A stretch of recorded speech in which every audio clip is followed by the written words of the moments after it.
집합건물 해결사 멘토 전은진입니다. 여러분들 반갑습니다. 자, 오늘은 그 실전에서 자주 이렇게 좀 실무에서 많이 쓰이는 부분인데요. 여러분들이 그 소송을 해야 될 때, 그 어떤 경우에는 공동소송을 해야 될 때가 있습니다. 이럴 때는 여러분들이 위임장을 다 받아서 이렇게 소송을 하는 것이 바람직하지 않은 경우가 있거든요. 그 잘못된 경우가 있는데, 이게 소송을 보면 하는 과정에서 위임장을 받아서 소송을 한다든지 좀 이런 경우가 좀 발생합니다. 그래서 여러분들이 공동소송이 무엇인지를 여러분들이 좀 아셔가지고, 어, 그 재산권과 관련된 각자의 예를 들어서 이런 거죠. 우리가 지금 집합 건물에 각자 그 소유권을 가지고 있지 않습니까? 구분 소유자니까. 이제 그 재산권과 관련된 이게 소송에 대해서는 있죠. 여러분들 각자 이제 그 재산에 대한 소송일 때는 공동소송으로 가는 거지, 특정한 사람한테 모든 것을 포괄적으로 위임을 해줘가지고 그 위임받은 그분이 이렇게 소송을 뭘 한다. 이렇게 해서는 안 된다는 겁니다. 어떤 상황인지 아시겠죠? 좀 여러분들이 그런 점을 좀 잘 아시고 여러분들이 진행하셔야 됩니다. 그렇지 않으면 나중에 좀 서로 간에 또 문제가 좀 발생하는 경우가 있고 또 그 소송에서 이게 패소를 한다든지 뭐 이런 문제가 발생했을 때 결국에는 위임을 받은 사람도 문제가 생기고 위임을 해준 사람들도 또 문제가 발생하는 경우가 많이 발생하거든요. 생기더라고요. 그래서 여러분들 꼭 이걸 좀 아시고 여러분들이 좀 진행했으면 합니다. 자, 공동소송과 선정 당사자 그리고 대리인, 소송 대리인에 대해서 여러분들한테 좀 말씀을 좀 드릴까 합니다. 먼저 여러분들이 그 선정 당사자와 소송 대리인입니다. 자, 선정 당사자라고 하는 것은 공동의 이해관계가 있는 여러 사람이 있죠. 공동 소송인이 되어서 소송하여야 할 때, 그 가운데 모두를 위해서 소송 수행 당사자로 선출된 사람을 말하는 거죠. 저 공동의 이해관계를 가진 다수의 전원이 당사자가 되면 변론에 좀 복잡한다든지 송달 사무의 폭주라든지 과단 송달료 다수자 중에서 누구에게 발생한 사망 등에 의해서 중단 사유 때문에 소송 진행이 한없이 번잡해지게 됩니다. 그래서 다수자 중에서 대표자를 뽑아서 그에게 소송을 맡겨서 다수 당사자 소송을 단순화하는 방편으로 선정 당사자 제도가 지금 생긴 것이 되겠습니다. 그래서 선정 당사자와 선정자의 관계는 대리 관계는 아니라는 겁니다. 자, 이거 무슨 말이냐면 제가 이거 조금 더 상세하게 말씀을 드리겠습니다. 그 여러분들 지금 하고 있는 채권 있죠? 여러분들 호텔이라든지 여러분들 뭐 상가라든지 오피스텔이라든지 채권에서 여러분들이 문제가 발생을 돈을 못 받았다든지 근데 유사한 부분이 돈을 못 받은 것이 많다. 음, 운영사한테 이렇게 됐을 때는 공동소송으로 여러분들이 들어가야 되는 상황이죠. 또는 여러분들이 집합 건물에서 손해배상이 여러분들이 집단적으로 발생했다라고 했을 때도 공동소송으로 들어가는 거죠. 자, 그러면 이 공동소송으로 들어갈 때, 자, 여러분들이 아까 이 부분을 한번 쭉 읽어드렸는데 다시 한번 말씀드리자면, 그 소송 대리인하고 차이점을 좀 말씀드리고자 하는 겁니다.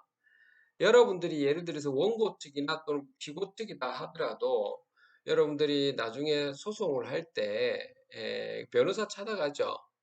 그래서 그 법률상의 소송에 대해서 대리를 그 변호사한테 지금 맡기는 거잖아요. 그렇죠?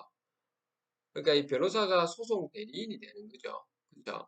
그러니까 원고는 여러분이 또는 피고는 여러분이 되는 거고 그리고 그 소송의 그 절차에 맞추어서 진행하는 그 대리인은 변호사가 되는 거죠. 그런데 선정 당사자는 선정자들의 소송 수행권을 가지고 있는 대표자가 되는 거죠. 선정 당사자가. 그러면 선정 당사자가 다시 뭐죠? 소송 대리인, 즉 변호사를 찾아서 또 변호사한테 이야기를 나누고 해서 그렇게 해서 소송 대리인을 또 이제 소송 대리인한테 맡기는 거죠. 여러분들. 그렇게 되는 거죠. 근데 이 과정에서도 선정자들한테 변호사들 있지 않습니까? 한 5군데, 6군데 한번, 이야기를 나누고, 충분히 그 의논을 한 다음에 그 공동소송할 때 소유자분들한테, 음, 최소 다수결 이상이 있죠. 어떤 사람을 해야 될지를 판단을 하도록 하십시오. 그러면은 여기에 있는 선정자분께서 어떤 A라는 이 변호사가 만약에 과반 이상 득표가 됐다면 그분한테 맡기는 게 좋을 것 같다라고 하는 겁니다. 아셨죠? 여러분들. 여러분들이 민주적 절차를 좀 거쳐가지고 좀 해줘야 됩니다. 여러분들이 마음대로 있죠. 독단적으로 여러분이 하는 경우가 있어서 아무리 우리가 자유민주주의 사회잖아요. 그렇죠. 그러니까 자유가 있으면서도 동시에 그 민주적 절차를 좀 거치라는 겁니다. 여러분들이 어떤 분들은 마음대로 본인이 좀 안다 해가지고 알기 때문에 자기 마음대로 해버리고 소유자분들에게는 물어보지도 않고 그렇게 막 하는 경우가 있거든요. 공동소송할 때도 이게 참 문제라는 겁니다. 아까 말했듯이 어떤 경우에는 위임장 받아 가는 경우는 이게 문제가 생깁니다. 위임장 받아서 하는 부분은 우리 관리단 집회라든지 이렇게 특별한 재산권과 관련된 부분보다 지위상의 어떤 지위상의 어떤 투표권을 행사하든지 뭐 이런 걸 할 때 여러분들이 위임장이 필요한 경우가 있는데 그 외에는 있죠. 여러분 재산권 실질적으로 채권 채무관계라든지 이런 재산권에 관련된 거는 여러분들이 위임을 해줘가지고 하는 경우는 되어서는 안 됩니다. 알았죠? 여러분들이 되도록이면 그거는 나중에 문제가 발생한다 이겁니다.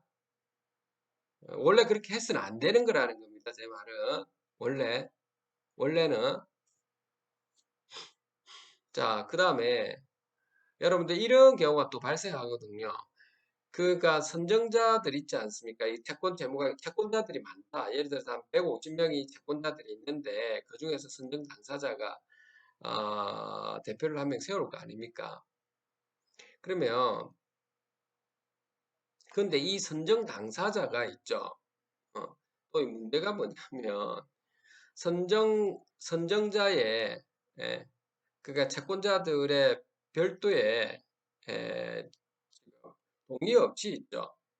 변호사한테 뭐 성공 보수하고 뭐 이런 것을 약정을 다 변호사 보수 이런 거 다 약정을 해버렸다는 거. 이게 좀 문제라는 겁니다. 이렇게 돼버리시면 여러분들이. 그러니까 제가 이런 부분 민주적 절차를 좀 거치라는 겁니다. 여러분들이 꼭 좀 모르시고 이렇게 하시다 보니까 이거 한번 읽어드리겠습니다.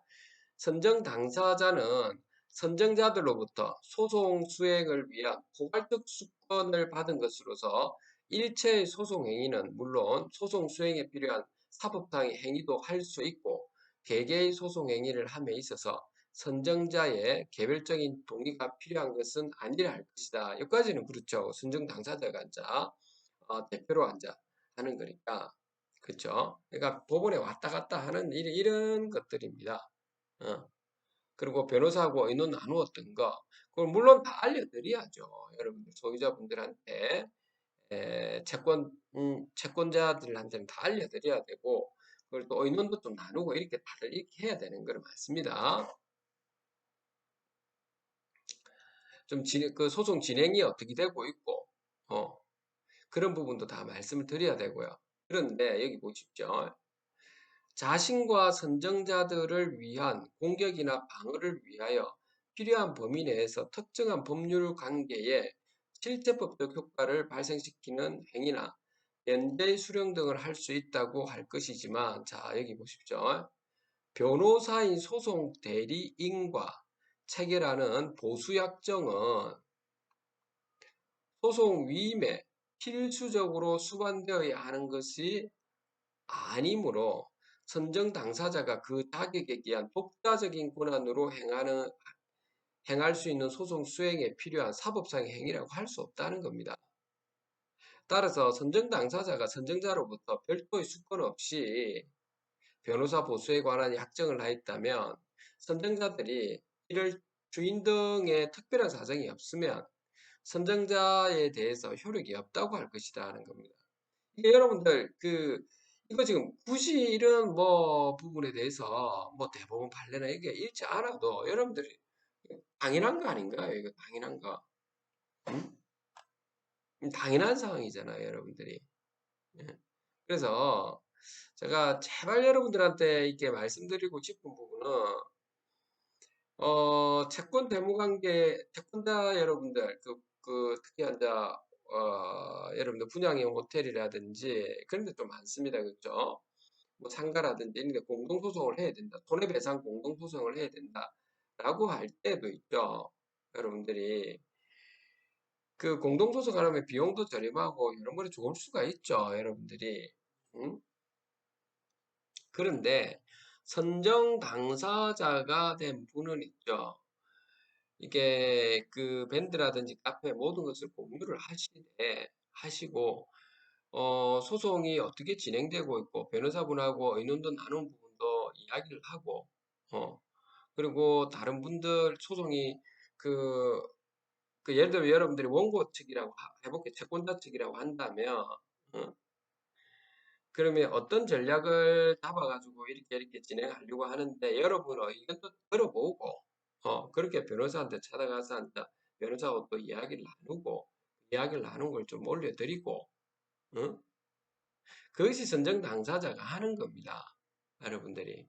그런데 이게 꼭 보면 있잖아요. 선정 당사자라는 분이 뭐 대부분의 이게 선정자들이 아무것도 모르기 때문에 이런 말부터 꺼내는 것 자체가 여러분들이 상당히 무례한 지금 행동을 하고 있는 거라고요. 이 말 자체가. 예, 무슨 상황인지 아시겠습니까, 여러분들? 그 각자 소유자분들한테 존중을 해주셔야 되는데, 나이를 불문하고 말하는 겁니다. 나이가 많든 적든 간에 여러분들이 민주적으로 하셔야 된다. 이런 겁니다. 민주적으로. 예, 꼭 제가 이게 여러분들 당부 드리는 겁니다. 당부. 그리고 아까 이런 걸 가지고 채권 관계에 있는 걸 가지고 자기 재산을 모든 포괄 위임장을 적어 달라고 해가지고 그렇게 해가지고 임대차 계약 같은 것도 어? 어떤 특정한 관리인이 에, 임대차 계약을 한다든지 아니면 소송에 대한 그 채권에 대해서 채권 주심을 한다든지 이러면 안 된다는 겁니다, 여러분들. 이 지금 뭐 하자는 겁니까? 그런 것이 기본 상식이 안 돼, 상식. 기본 상식이 없는 경우라는 거, 상식이.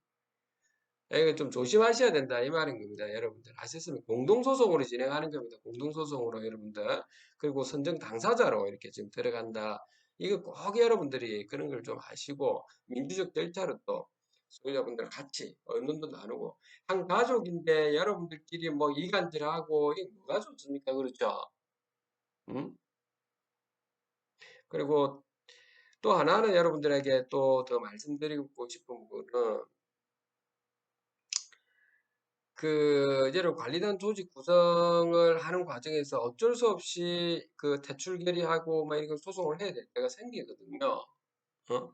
뭐 고발을 해야 될 때도 있고 이런 부분인데 서로 이렇게 존중해주는 입장에서 들어가줘야 그래야 같이 모이는 거지. 자꾸 이렇게 보면은 이렇게 누군가를 엄해를 하고 막 이렇게 지금 나가는 경우 있죠. 그런 분들이 문제 있는 겁니다. 오히려 그렇다는 겁니다. 그런 거는 여러분들이 좀 그 각자가 존중의 대상이 되기 때문에 그 의견도 들어보고 서로 토론도 하고 뭐 이렇게 하는 거지 뭐 마음대로 여러분들이 설치고 이런 부분은 좀 문제 생기는 거죠. 뭐 이런 거 그래서 선정자의 별도의 수권 없이 변호사 보수 약속하는 게 문제가 생긴다 이 말인 겁니다. 이런 거는 자, 그 마지막으로 여러분들이 제가 이 말씀도 하나 드리겠습니다. 여러분들이 아마 이게 공감하실지 어떨지 모르겠지만 여러분들이 있는 집합 건물에서 어떤 문제가 발생한다라고 했을 때는 여러분들이 해결하려고 지금 노력하시지 마시고 그 어떤 그 문제가 발생한 그 사실관계를 정확하게 좀 보십시오. 어떤 문제가 있는 건지 여러분들이 있는 집합 건물에. 어? 그래서 그 문제를 갖다 곰곰이 생각해 보시라는 거예요. 문제의 본질을 갖다가. 그래서 문제를 갖다가 있는 것이 적어 보시라는 겁니다. 그렇게 해서 문제를 정확하게 파악해야 그래야 해결점이 나오는데 문제를 정확하게 파악하지 않고 어떤 사건을 정확하게 파악하지 않고 해결하려고만 하니 이게 좀 여러분들 전략이 구사가 안 되는 거고 전략이 나오지가 않는 거거든요. 그래서 그런 부분에 대해서 여러분들이 자 이거 말씀을 한번 드리겠습니다. 이분은 아인슈타인이 이야기했던 이야기를 제가 이거 말씀드리고 두 번째로는 또 다른 분들께서 이야기했던 부분인데 아인슈타인이 이렇게 이야기했답니다. 내게 지구를 구하는 그 미션에 1시간이 주어진다면 55분은 문제를 정의하는 데 쓰고 나머지 5분은 해결책을 찾는 데 쓰겠다라고 하는 겁니다. 그 다음에 엉뚱한 해결책은 자원 낭비로 이어지며 개인과 조직을 존폐의 기로로 내몬다. 진짜 문제가 무엇인지, 왜 그런 일이 발생하는지 원인을 찾는 게 현재 생존을 넘어 지속적인 미래를 보장한다고 하는 겁니다. 그래서 아까 제가 말씀드렸던 엉뚱한 해결책을 찾는 경우가 있다는 겁니다. 공동소송을 해야 될 것을 뭐 위임장 받아가지고 포괄 위임장 받아가지고 이렇게 해서는 안 되는 부분이 있는데 여러분들이 마음대로 이렇게 하시면 안 되는 겁니다. 그런 걸 꼭 좀 여러분들이 아시고 진행을 하셔야 되고 변호사가 그렇게 해라더라 이렇게 해서 뭐 그렇게 해서도 안 되는 부분이고요. 여러분들이 존중을 해줘야 된다는 겁니다. 소유자 여러분들이나 입변주분들 존중을 해주는 입장에서 들어가야 되고 그분들 서로 각자가 존중을 하고 서로 의견이 안 맞으면 각자 토론을 하고 이런 것이 가장 중요한 부분이지 서로 각자 음해를 한다든지 뭐 가족끼리 왜 그렇게 하냐 이런 겁니다.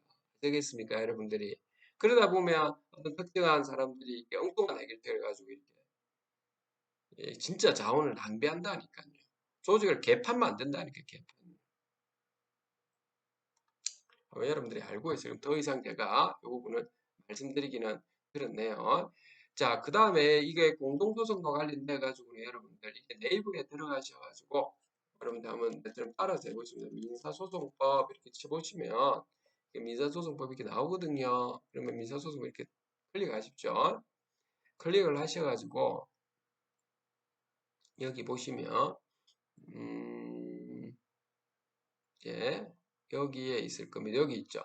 제2절 65조부터 있습니다. 공동소송의 요건, 통상 공동소송인의 지위, 필수적 공동소송에 대한 특별규정 이렇게 쭉 한번 읽어보십시오, 여러분들. 소송 참가 이렇게 쭉 해서 이렇게 나오는 겁니다. 이 공동소송과 관련된 거. 그렇게 해서 86조까지가 공동소송이고요. 소송 대리인은 또 따로 나오죠, 그죠?